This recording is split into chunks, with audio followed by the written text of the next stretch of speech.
Всем привет! С вами Елизавета Манина, и это видео о том, что было со мной последние 2 года, даже уже можно сказать больше, чем 2 года. И, естественно, это повлияло на то, сколько я стала зарабатывать, либо отказываться от учебы, бросать ее по окончанию семестра, заниматься работой и вообще, заняться тем, что как-то поменять работу. А то, может, все это ерунда, я там себе что-то в голове напридумывала, а оно кому это надо, да? И в какой-то момент эта боль перестала проходить. И пошло-поехало, я сказала Кате, что все, я переезжаю жить в машину. Я собрала все вещи, закончила аренду. На тот момент я оплатила уже за аренду помесячно, у меня не было договора, потому что первый год ты живешь по договору, а второй год ты можешь его либо продлить и снова на год, тогда ты не можешь съехать раньше, можешь, но с какими-то штрафами. Или ты можешь платить помесячно и просто съехать, предупредив за месяц. Поэтому проблем со съездом у меня не было, я вывезла все вещи в storage. Это такие места, специализированные места, ты покупаешь себе пространство там, платишь ежемесячно какую-то плату в зависимости от размера этого пространства. Оно закрывается на замок, замок только у тебя, и ты хранишь там все свои вещи. Очень популярные вещи здесь в Америке. Собственно, я принесла туда все вещи, съехала из квартиры, сдала ключи, и так началась следующая глава моей жизни, и я стала жить в машине. Я в тот момент уже стала пробовать следующие матрасы. У меня все так же были проблемы со спиной, потому что я решила вопрос с матрасом в плане размера, что я могла ложиться так, что немножечко все-таки вертеться.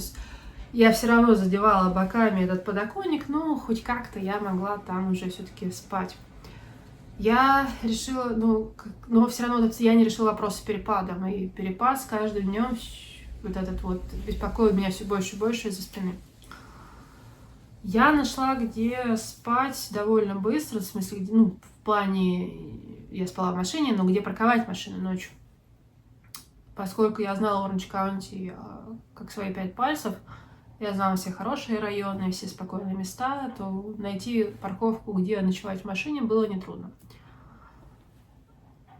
И, собственно, да, так я и стала жить месяц, другой. Ходила в спортзал, даже какие-то приобрелись новые привычки. Ты идешь в спортзал мыться, почему бы там и не позаниматься. Стала даже заниматься спортом. Я работала все так же на доставке, подкапливала денег, готовясь к будущему семестру, потому что я знала, что мы будем снимать там какие-то фильмы. Как ни говори, даже самые простые студенческие фильмы все равно требуют так или иначе затрат. Мы не говорим там о миллионах долларов или о $1000, но это все равно деньги. Тем более, в Америке это всегда все равно деньги. Любое телодвижение. И да, так прошло мое лето. Я с матрасами, да, пока все так же боролась со спиной, не знала, что решить. Точнее, как решить данный вопрос. А тем временем уже наступил учебный семестр. Мы стали учиться снимать кино. У меня был потрясающий преподаватель, которому я очень благодарна, профессор Джонни Варнер. Это просто... То, как она преподавала, как снимать кино, был сам процесс очень вдохновительным. И я до сих пор ей благодарна, потому что тот семестр был для меня не сам семестр, а сама жизнь в машине была очень тяжелой. И благодаря тому, с какой страстью она относилась к кинематографии, каждый раз, когда у меня были какие-то сложные моменты, я думала, я не смогу, я все брошу, вот что-то из этого я сразу вспоминала, что она же ждет, надо сдать ей этот фильм, как же я могу облажаться. И я продолжала делать, порой сделать что-то для кого-то. Это то, что тебя порой больше держит на плаву, чем сделать что-то для себя. В моем случае это было так. Ну что ж, сами фильмы, да, мы начали снимать. Как вообще прошел этот курс? Мы начали снимать. Первые были этюд. Второй фильм, это был задача второго фильма, это уже был как фильм, снять какой-то побег, погоню, то есть кто-то один бежит с другим. Я стала думать, то есть у нас не было такой задачи, что прям сделать фильм, но это должен быть идейно как-то быть похожим на фильм. И да, поскольку это вводный курс, здесь мы пробовали именно скажем так, основную кинематографию. То есть никто не требовал там оборудования, какое-то максимум штатив и свой телефон. Никто не требовал работы со звуком, что отдельно микрофон там или прочее.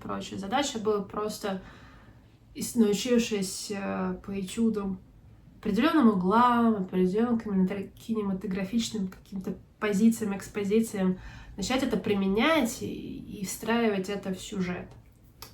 И задача была сделать какой-то супер простой сюжет и, соответственно, согласно тому, что мы научились, снять короткий фильм о побеге не более 5 минут.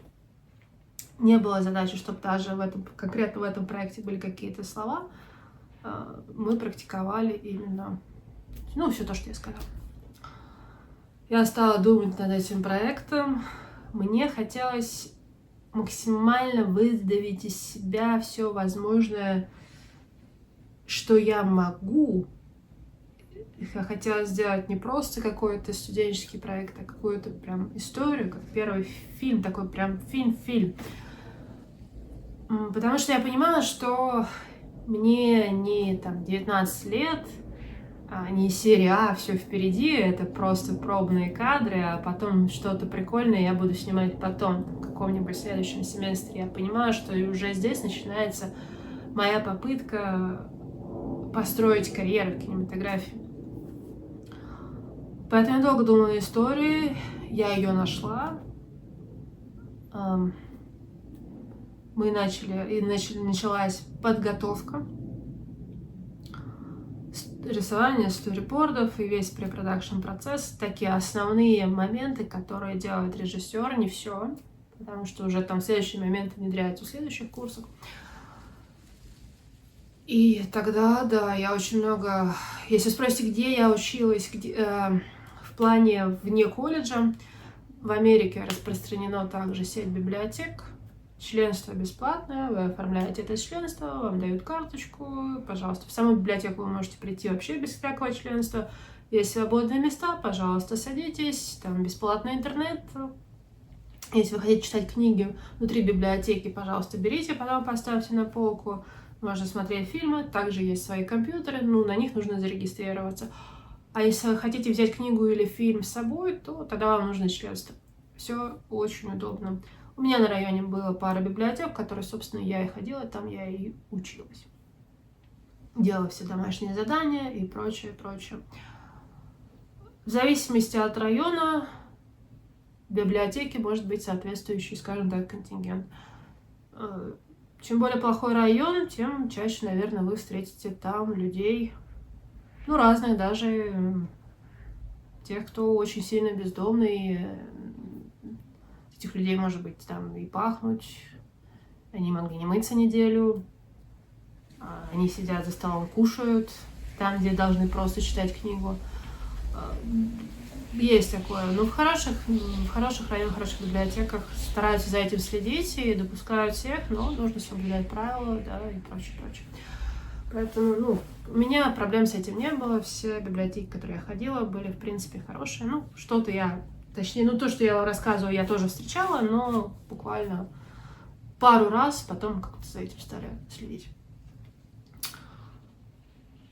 Да, собственно, там я делала свои домашние задания, и потом мы начали снимать кино. Было 2 локации. Одна была очень сложная, на улице, на природе, в прикольном месте. Это место было как раз тем местом, которое я проезжала, когда ехала встречать Хэллоуин. А один из героев в моем фильме, как раз в этом фильме, стал кролик-убийца, которым, собственно, была на Хэллоуине я. У меня там всего лишь 2 роли в данном фильме, и обе роли, кстати, сыграла Катя. Путем волшебного монтажа я сняла одного человека в одном фильме. С одной стороны, она героиня, которая спасается, за которой бегут, прочее. Я не буду рассказывать сейчас сюжет. А с другой стороны, она же в одежде кролика-убийцы, в маске кролика, соответственно, тот, кто за ней гонится. Мы там сразу же, когда снимали на природе, сразу же столкнулись с большим препятствием, называется погода.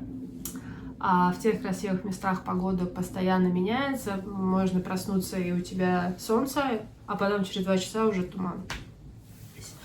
Ну, снимали из-за этого. Мы планировали, что мы снимем все за 1 день, но в итоге снимали мы 3 дня, потому что вечер, когда мы приехали, на следующий день, когда мы собирались снимать, мы проснулись, а там ничего не видно. Просто туман такой слой, что ты ничего, на расстоянии вытянутой руки ничего не видно. Соответственно, нам пришлось ждать, пока рассеется туман. Туман рассеялся под вечер, и мы уже не могли снимать, потому что оставалось буквально там 2 часа до заката. И нам нужно было снимать в первой половине дня, чтобы еще по плане солнца тоже был один и тот же свет. А на закате не было вариантов, потому что солнце садилось очень быстро. В общем, да, но мы хотя бы в тот день поехали, обсмотрели все локации, которых я хотела снимать, выбрали одну, которая самая подходящая, и все, прождали тогда 1 день, на следующий день поехали снимать. В итоге мы сняли часть, потом появился опять туман, и мы ждали еще 1 день, на следующий день, слава богу, не было в той половине тумана, в которой нам нужно было, чтобы его не было, и мы досняли. Ну, в общем, это было весело. Это был такой первый опыт именно съемок и на природе, и на такой жесткой природе, где от климата, меняется погода чуть ли не каждый час. Остальное было снято дома, это было гораздо проще. Но это был мой самый первый опыт создания фильма от начала до конца. Я занималась потом монтажом, прочее. Будни фильммейкера. Монтирую свой 2-й короткий метр в рамках программы моего колледжа. И сейчас уже продолжу работать. То есть в перерыве учеба и творчество. После перерывов работа. Сон мне только снится. Как ваши дела? Профессор очень высоко оценила данный фильм. Она вообще подумала, что у меня был какой-то опыт в кино до этого, но его не было. И мы стали двигаться дальше. Следующий фильм, это тоже был в рамках этого курса. В нем уже позволялось диалоги. Задача была тоже сделать не более 6 минут его. И то, кстати, тоже не более, я сказала 5, но не более 6. Не более 6 минут. И да, я придумала драму с диалогами, с одной героиней, которая рассказывает о самой себе, и происходит какие-то движения. Ну, опять же, о чем этот фильм, это другая история.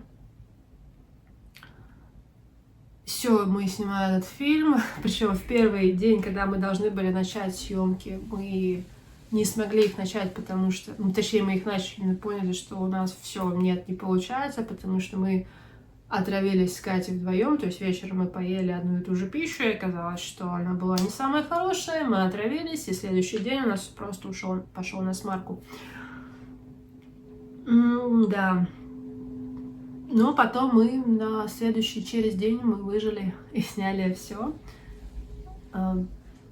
Здесь у нас не было проблем с погодой, так как мы снимали в черте города и частично дома. Опять же, делали мы все вдвоем, то есть я взяла на себя все, и камеру, и и все препродакшн процессы, и постпродакшн процессы. Ну, а Катя, соответственно, играла то, что я просила сыграть. Так весело и задорно прошли эти дни, и до сдачи вот этого проекта мне оставалось буквально там пару дней. Это был конец семестра, и я помню, что я 2 суток просто не выходила. Мы тогда сняли мне отель даже, я не выходила, потому что уже не было вариантов бегать в библиотеку или что-то еще. Сняли мотель, и я там просто 2 суток практически не спала, монтировала, делала. Да, в итоге фильм получился больше 6 минут, и профессор сразу меня научила, как работать, скажем так, в будущем с продюсерами. Она сказала, что все классно, здорово, ей тоже безумно нравится проект и как все это сделано, но задача 6 минут, а у тебя 8. Я не могу его принять. И то же самое будет дальше более серьезными проектами с компаниями, когда ты будешь работать, тебе придется укладываться в то время, которое требуют продюсеры. Это была боль. Что же отрезать, что убрать. Ну, я в итоге уложилась ровно в 6 минут, сдала этот проект, ей все понравилось, и она даже оставила свои контакты, что если я хочу, она с удовольствием напишет мне рекомендации, а рекомендации здесь это все. Так прошел этот семестр, все это время, как вы понимаете, я жила в машине, и эти фильмы потребовали денег, вложений, которые, опять же, я бы не смогла найти, если бы я снимала квартиру. Параллельно я продолжала работать на доставке. И дальше окунаться в мир кино,